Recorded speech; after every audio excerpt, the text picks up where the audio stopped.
हाँ, वही बना रहा है, नहीं बना कुछ भी। इसका मतलब है इस मुद्दे का जवाब नहीं है आपके पास है? अगर इन्होंने BHEL, गेल, सेल, भाखड़ा नंगल ये सब नहीं बनाया होता जो आप सब बेच रहे हैं, तो ये विकसित भारत कैसे बनता? और मत कहिए बाकी। पंडित जवाहरलाल नेहरू इस देश के लिए जिए, सुन लीजिए, बेच लो यार, और बाकी भी बेच देंगे। पंडित जवाहरलाल नेहरू इस देश के लिए जिए और देश की सेवा करते करते उन्होंने दम तोड़ा। फिर भी सुन लीजिए, मेरी एक सलाह ले लीजिए। सर, मैं आपको आपके माध्यम से सलाह दे रहे हैं, अब छोड़ना नहीं। सर, मैं आपके माध्यम से एक सलाह दे देती हूँ। हमारे प्रधानमंत्री महोदय 12 सालों से इस सदन में हैं, मैं मात्र 12 महीनों से हूँ। फिर भी छोटी सी सलाह है। उन्होंने अभी हाल ही में चुनाव था, कुछ महीनों पहले उन्होंने एक सूची निकाली थी कि विपक्षी दलों ने और विपक्ष के नेताओं ने कितने अपमान किए हैं इनके, और उसमें शायद 90-99 ऐसे उन्होंने अपमानों की सूची बनाई थी। तो मैं उनको एक छोटी सलाह देना चाहती हूँ कि नेहरू जी से जितनी भी शिकायतें हैं, जितनी भी गलतियां उन्होंने की आपके जहन में, जितनी भी गालियां देनी है, जितना भी अपमान करना है, उसकी भी एक सूची बना दीजिए। नहीं, बात खत्म नहीं है। 999 अपमान, 9,999 अपमान, सूची बना दीजिए और फिर हम एक समय निर्धारित करते हैं। जैसे हमने 10 घंटे आज वंदे मातरम पर हमने बहस किया है ना, उस तरह से हम अध्यक्ष महोदय जी से पूछेंगे, एक समय निर्धारित करेंगे, 10 घंटे, 20 घंटे, 40 घंटे, जितने घंटों में आपकी ये शिकायत पूरी हो जाए, माननीय सदस्य, आप शांत हो जाएं और हम बहस कर लेंगे। लेकिन इस सदन का कीमती समय, जिसके लिए हमें यहाँ पे जनता ने भेजा है, जैसे हमें जनता की समस्याओं को हल करने के लिए चर्चा करनी चाहिए, इस्तेमाल करना चाहिए, उसको AC के लिए इस्तेमाल करिए। उसके बाद जैसे अंग्रेजी में कहते हैं ना, जैसे अंग्रेजी में कहते हैं कि once and for all let's close the chapter, close कर लीजिए। देश सुन लेगा क्या क्या शिकायतें हैं, किसने क्या किया, इंदिरा जी ने क्या किया, राजीव जी ने क्या किया, परिवारवाद क्या होता है, नेहरू जी ने कौन सी गलतियां की, सुना लीजिए, फिर खत्म। उसके बाद बेरोजगारी, महंगाई,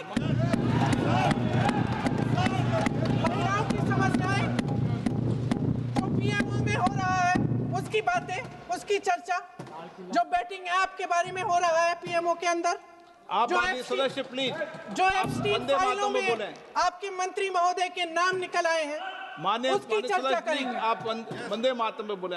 एक फैशन हो गई थी भारत को कमजोर, निकम्मा, आलसी, कर्महीन, इस प्रकार भारत को जितना नीचा दिखा सके ऐसी एक फैशन बन गई थी। और उसमें हमारे यहां भी जिन्होंने तैयार किए थे वो लोग भी वही भाषा बोलते थे।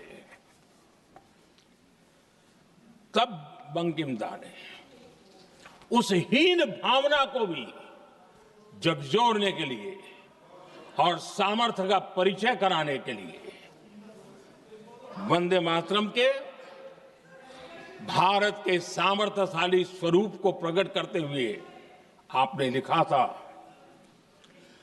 तम ही दुर्गा दश प्रहरण धारिणी, कमला कमल दल बिहारिणी, वाणी विद्या दायिनी, नमामि त्वाम, नमामि कमलाम, अमलाम अतुलाम, सुजलाम सुफलाम, मातरम वंदे मातरम।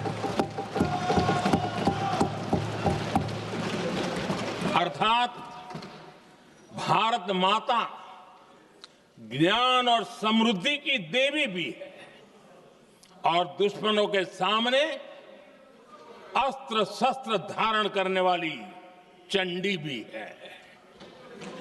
अध्यक्ष जी, ये शब्द, ये भाव, ये प्रेरणा गुलामी की हताशा में हम भारतीयों को हौसला देने वाले थे। इन वाक्यों ने तब करोड़ों देशवासियों को यह एहसास कराया कि लड़ाई किसी जमीन के टुकड़े के लिए नहीं है।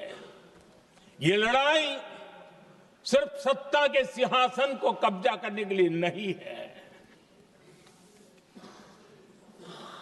ये गुलामी की बेड़ियों को मुक्त कर हजारों साल की महान जो परंपराएं थी, महान संस्कृति, जो गौरवपूर्ण इतिहास था, उसको फिर से पुनर्जन्म कराने का संकल्प इसमें था।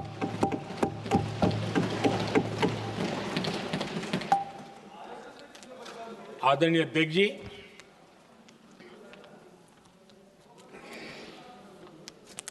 वंदे मातरम, इसका जो जन जन से जुड़ाव था, ये हमारे स्वतंत्र संग्राम की एक लंबी गाथा अभिव्यक्त होती है। आदरणीय अध्यक्ष जी, जब भी जैसे किसी नदी की चर्चा होती है, चाहे सिंधु हो, सरस्वती हो, कावेरी हो, गोदावरी हो, गंगा हो, यमुना हो, उस नदी के साथ एक सांस्कृतिक धारा प्रवाह, एक विकास यात्रा का धारा प्रवाह, एक जन जीवन की यात्रा का प्रवाह उसके साथ जुड़ जाता है।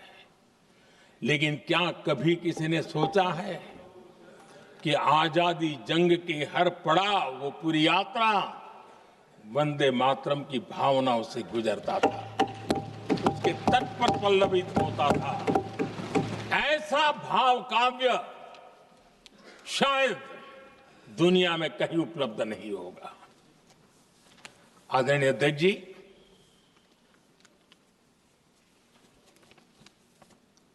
अंग्रेज समझ चुके थे कि 1857 के बाद लंबे समय तक भारत में टिकना उनके लिए मुश्किल लग रहा था। और जिस प्रकार से वो अपने सपने लेकर के आए थे, तब उनको लगा कि जब तक भारत को बांटेंगे नहीं, जब तक भारत को टुकड़ों में नहीं बांटेंगे, भारत में ही लोगों को एक दूसरे से लड़ाएंगे नहीं, तब तक यहां राज करना मुश्किल है। और अंग्रेजों ने बांटो और राज करो इस रास्ते को चुना और उन्होंने बंगाल को इसकी प्रयोगशाला बनाया, क्योंकि अंग्रेज भी जानते थे वो एक वक्त था जब बंगाल का बौद्धिक सामर्थ्य देश को दिशा देता था, देश को ताकत देता था, देश को प्रेरणा देता था। और इसलिए अंग्रेज भी चाहते थे कि बंगाल का ये जो सामर्थ्य है वो पूरे देश की शक्ति का एक प्रकार से केंद्र बिंदु है।